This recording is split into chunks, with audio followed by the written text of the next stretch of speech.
The agenda for the first time and will be held over. They include Anthony Brindisi to the District Court for the Northern District of New York, Elizabeth Combe, District Court for the Northern District of New York, Sarah Davenport, District Court for the District of New Mexico, Tiffany Johnson to the U.S. District Court for the Northern District of Georgia, Kelly Neary, U.S. District Court for the Middle District of Pennsylvania, Miranda Holloway, Miranda Holloway Baggett, nominated to be U.S. Marshal for the Southern District of Alabama. S. 2082, the Ensuring Justice for Victims of Terrorism Act, is held over at the request of the sponsors, Senators Cornyn and Blumenthal. We have several items on the agenda. I'll keep my remarks brief. I look forward to the challenges lying ahead. I understand that our friend Senator Grassley is going to be the new chairman of the committee under the new majority.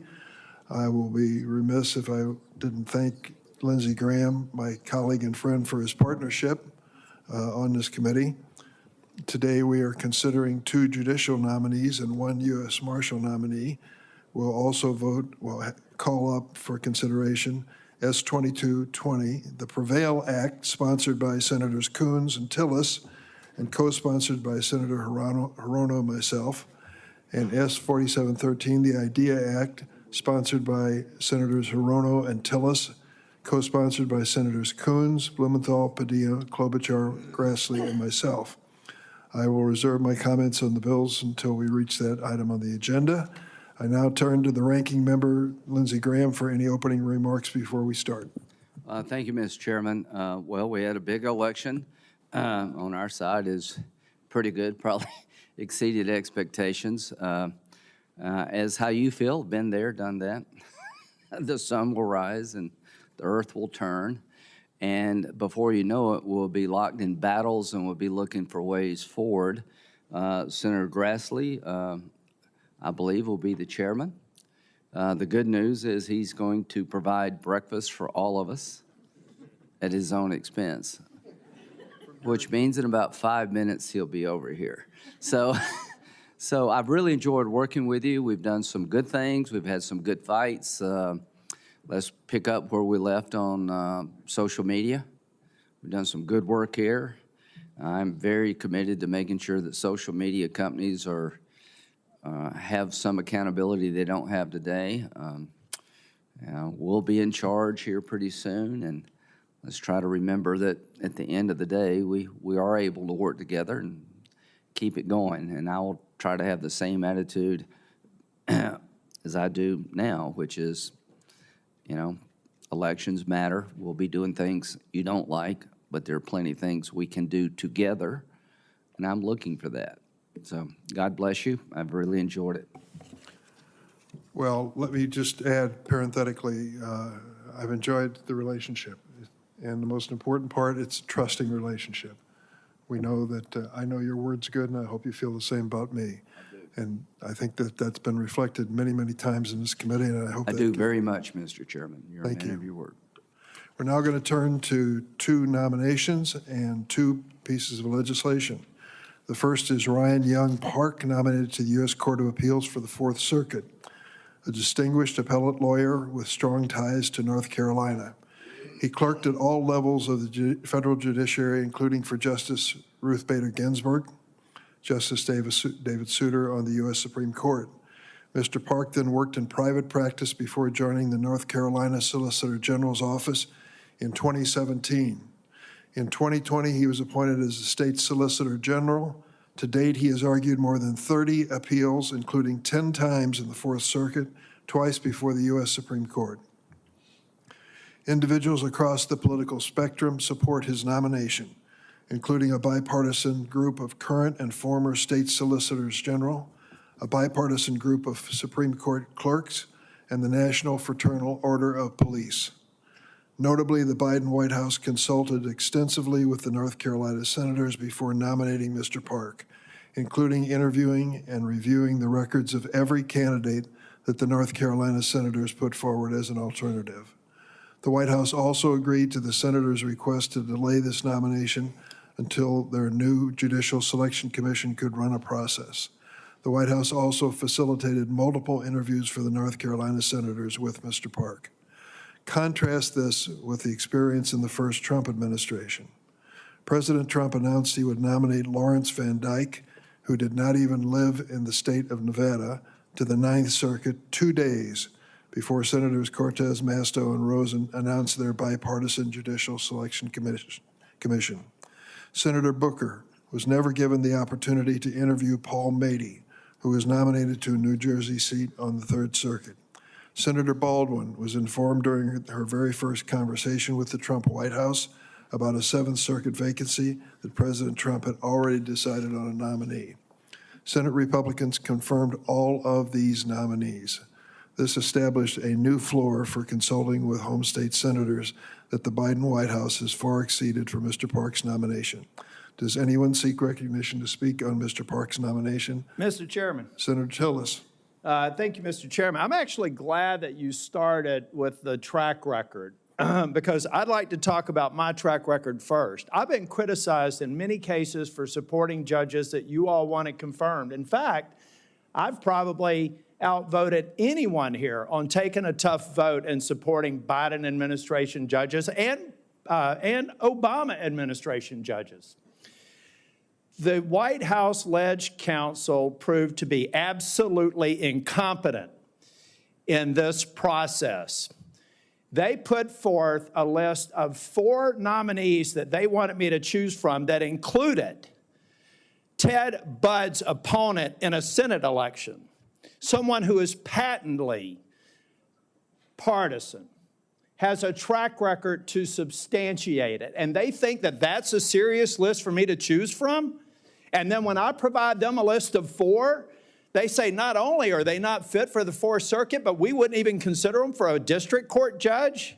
I did my homework, and I built relationships on the other side of the aisle, Mr. Chair. I know that this candidate or that this nominee has no prayer of getting confirmed by the full U.S. Senate unless Chuck Schumer and my colleagues on the other side of the aisle play a game and wait for a funeral or an illness to cause an absentee problem on our side. I confirmed this morning what I said in this hearing a couple of months ago.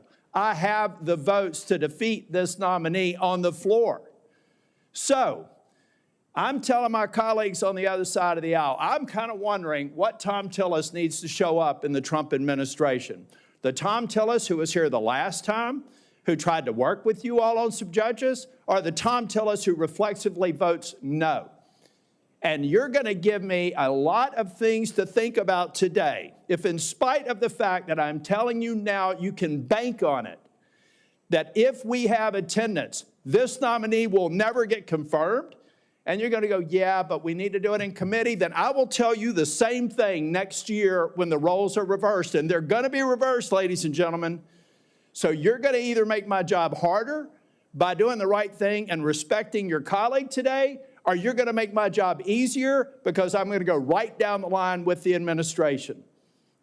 Now, I'd like to seek unanimous consent for an op-ed to show you just how not bipartisan Mr. Park is. I'm not talking about the merits. Without objection. I'm not talking about the merits now, folks. I'm talking about you telling me how you want me to behave in a future administration. And I will apologize in advance if I have to remind you of your vote today. Thank you, Mr. Chair. Anyone else seek recognition? Good morning. The nomination, unfavorably reporting the nomination of Ryan Young Park to be U.S. Circuit Judge for the Fourth Circuit. The clerk will call the roll. Mr. Whitehouse. Aye. Ms. Klobuchar. Ms. Klobuchar? Aye. Sorry, thank you. Mr. Coons. Mr. Blumenthal. Aye. Ms. Hirono. Aye. Mr. Booker. Aye. Mr. Padilla. Aye. Mr. Ossoff. Mr. Welsh. Ms. Butler. Mr. Graham. No. Mr. Grassley. No, by proxy. Mr. Cornyn. No. Mr. Lee. No. Mr. Cruz. No. Mr. Hawley. No. Mr. Cotton. No, by proxy. Mr. Kennedy. No, by proxy. Mr. Tillis. I got my answer. No. Mrs. Blackburn. No. Chair Durbin. Aye. Chair are 10. The nomination will be favorably reported to the floor. Next is Sharad Desai, U.S. District Court for the District of Arizona. I understand we can voice vote Mr. Desai. Does anyone seek recognition to speak on his nomination? On favorably reporting the nomination of Sharad Harshad Desai to be U.S. District Court for District Judge for the District of Arizona, all those in favor say aye. Aye. Those opposed, no. The majority of members present having voted in the affirmative, the ayes have it. Does anyone wish Yeah, to be? Mr. Chairman, I'd like to record Senator Grassley, Lee, Cruz, Kennedy, Hawley, Blackburn, Cotton as no. Any other names? That's a complete list. The record will so reflect. The nomination will be favorably reported to the floor. Next consideration is Bobby Jack Woods, U.S. Marshal for the Eastern District of Kentucky. Anyone seek recognition on this nomination? On favorably reporting, the clerk will call the roll. Mr. Whitehouse. Aye. Ms. Klobuchar. Aye. Mr. Coons. Aye. Mr. Blumenthal. Aye. Ms. Hirono. Aye. Mr. Booker. Aye. Mr. Padilla. Aye. Mr. Ossoff. Mr. Welch. Ms. Butler. Mr. Graham. Aye. Mr. Grassley. No by proxy. Mr. Cornyn. No. Mr. Lee. No. Mr. Cruz. No. Mr. Hawley. No. Mr. Cotton. No by proxy. Mr. Kennedy. No by proxy. Mr. Tillis. No.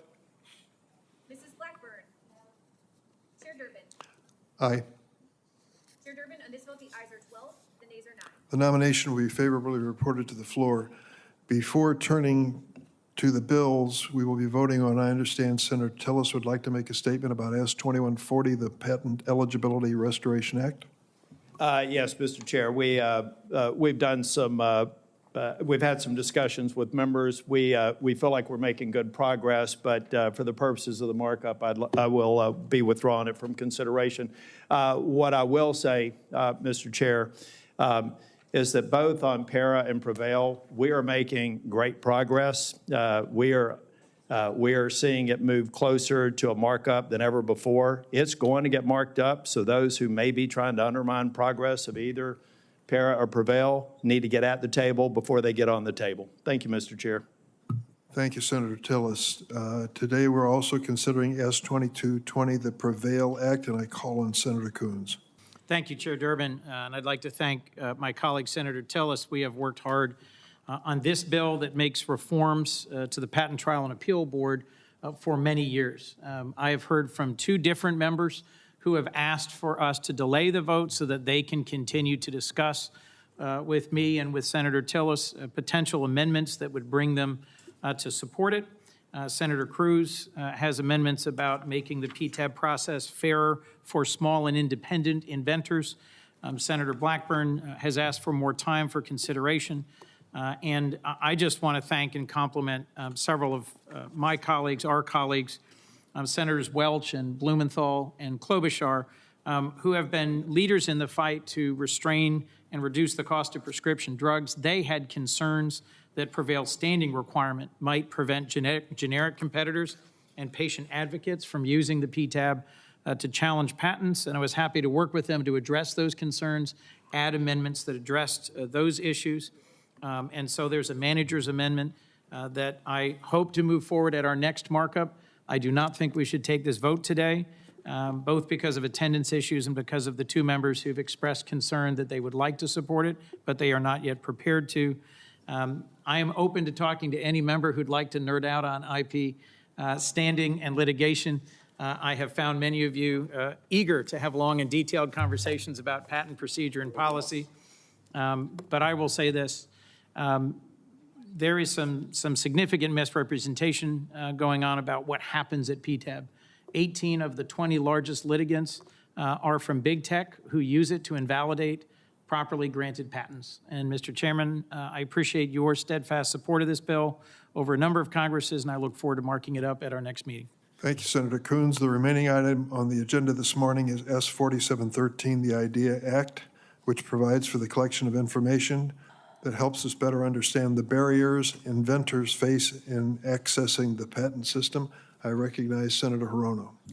Thank you very much, Mr. Chairman. And this committee has a track record of working in a bipartisan way to approach various issues regarding PTO, and this is another of those bills. So I thank you for this time, and I'm happy that we are considering the IDEA Act today.